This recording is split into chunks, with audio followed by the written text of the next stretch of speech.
ውይ ምንድነው ውይ ማለት? አንተ ነህ እንዴ በስዬ? ሌላ መጠብቂው ሰው አለ እንዴ? ምን ማለት ነው?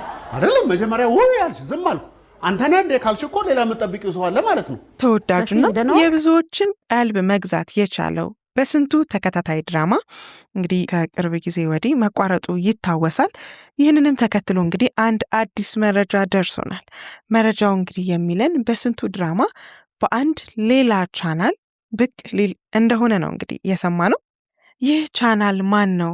ለምንስ ነው በስንቱ ተከታታይ የቴሌቪዥን ድራማ ከኢቢኤስ ጋር መስማማት ያልቻለ ወይም ኢቢኤስ ላይ መታየት ያቆመው የሚለውንና ሌሎች ከዚህ ድራማ ጋር ተያይዞ ያሉ መረጃዎችን ወደ እናንተ ለማድረስ ዛሬ መጥተናል።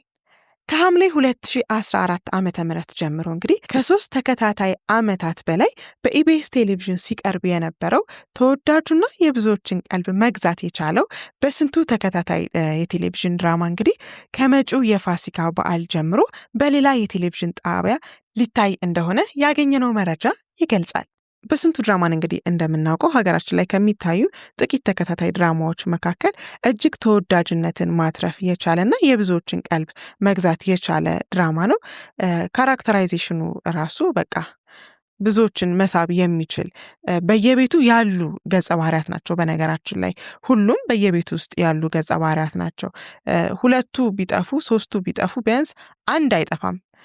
እውነት ለመናገር ከአንድ በላይ ገጸ ባህሪያት በየቤታችን ውስጥ አሉ። ግን እንደው ቢጠፉ ቢያንስ አንዱ ገጸ ባህሪ ከቤት ውስጥ አይጠፋምና ለዛም ይመስላል እጅግ ተወዳጅነትን አትርፎ ይሄን ያህል ጊዜ በጉጉት እየተጠበቀ የሚታይ የቴሌቪዥን ድራማ የሆነው። ሰው በቴሌቪዥን ማየቱ ብቻ አልበቃ ብሎት በዩቲዩብ ላይ ራሱ እንደሚደግመው ነው እንግዲህ ብዙ መረጃዎች የሚያሳዩት። በተለይ ደግሞ የበስንቱ ገጸ ባህሪን በጣም የሚወዱት ብዙ ሰዎች እንዳሉ ሁሉ ብዙ የሚያስቃቸው የሚያስገርማቸው ሰዎች እንዳሉ ሆኖ እንዲሁም ደግሞ የሚያናድዳቸው የሚያበሳጫቸው ግለሰቦችን መኖራቸው በተለያዩ ጊዜያት በሚሰጡ ሀሳብ አስተያየቶች ውስጥ ለመገንዘብ ችለናል። በአንድ ወቅት እንደውም የእሱ ካራክተራይዜሽን ትንሽ ውዝግብን አስነስቶ ነበር። ይሄ የሚያሳየው ወንዶችን የመንቀፍ አስተሳሰባቸው ዝቅተኛ እንደሆነ ማሰብ እንደማይችሉ ብዙ ነገሮችን ማገናዘብ የማይችሉ ናቸው ብሎ ለመውቀስ የተዘጋጀ የፌሚኒስትን ሀሳብ የሚያበረታታ ድራማ ነው በሚል እንግዲህ በጣም አከራካሪ የሆኑ ሀሳቦች ተነስተው ረዘም ላለ ጊዜ ትንሽ አጨቃጫቂ ሆኖ የነበረ ቢሆንም ነገር ግን እንደዚህ አይነት ተቃውሞዎች ቢነሱበትም በስንቱ ድራማ እጅግ ተወዳጅነቱን አጓጊነቱን እንዳስቀጠለ ለረጅም ዓመት እንግዲህ ከ3 ተከታታይ ዓመት በላይ በኢቢኤስ ቴሌቪዥን ሲታይ ከርሞ ነበር። ነገር ግን ከቅርብ ጊዜ ወዲህ ከኢቢኤስ ቴሌቪዥን ጋር ውላቸውን ማደስ ባለመቻላቸው ወይም ውሉን ለማደስ ባለመስማማታቸው ምክንያት ድራማው ተቋርጦ የነበረ ቢሆንም አሁን ግን በአዲስ መልክ በአዲስ ውል በአዲስ መንፈስ እንግዲህ ከፋሲካ በዓል ጀምሮ በሌላ የቴሌቪዥን ቻናል ሊታይ እንደሆነ ሰምተናል። የበስንቱ ድራማን እንግዲህ የሚያቀርብልን አብሪኮል መልቲሚዲያ የተሰኘ ካምፓኒ ነው። እንግዲህ ኢቢኤስ እና አብሪኮል መልቲሚዲያ ከዚህ በፊት የነበራቸው ውል እንደሚያሳየን ከሆነ ለበስንቱ ድራማ አንድ ክፍል 245,000 ብር ክፍያ ያስከፍል እንደነበር ወይም አብሪኮል መልቲሚዲያ ይቀበል እንደነበር ነው።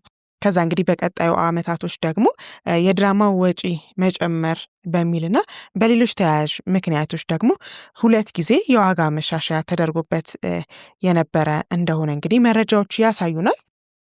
ይህም ሆኖ እንግዲህ የውላቸው መጠናቀቅን ተከትሎ የውል ማራዘሚያ እንዲፈራረሙ ሁለቱም አካላት ቢደራደሩ ማለትም ኢቢኤስ እና አብሪኮል መልቲሚዲያ ውሉን ለማራዘም ቢደራደሩ ነገር ግን አብሪኮል መልቲሚዲያ ውሉን ለመቀጠል ፍቃደኝነት ባለማሳየቱ ወይም ፍቃደኛ ባለመሆኑ ምክንያት የሁለቱ ወገኖች ድርድር ያለ ስምምነት በመለያየት ሊጠናቀቅ እንደቻለ ነው እንግዲህ መረጃዎች የደረሱ።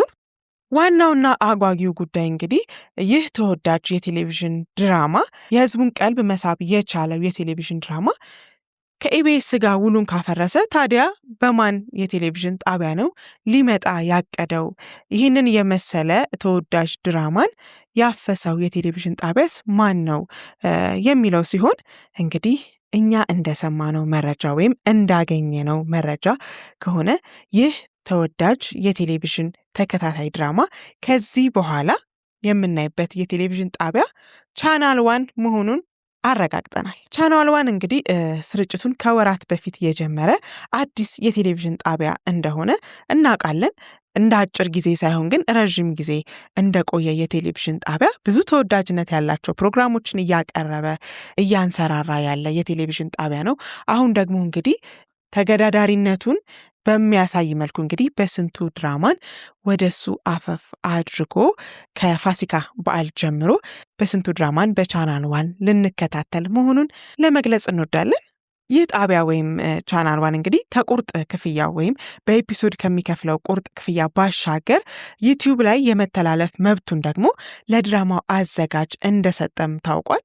ይህንን ስምምነት ተከትሎ እንግዲህ ለተዋናዮቹ ባለፈው ሳምንት ስክሪፕት የተሰጣቸው ሲሆን ትላንትና ወይም ሐሙስ ዕለት ደግሞ የድራማው ቀረጻ መጀመሩን ያገኘናቸው ምንጮች ይዳስሳሉ። እንግዲህ ሁላችንም እንደምናውቀው ቻናል 1 ከኢቢኤስ በወጡ ጋዜጠኞች እንዲሁም ደግሞ የፊልም የፕሮዳክሽን ባለሙያዎች የተቋቋመ ጣቢያ ነው።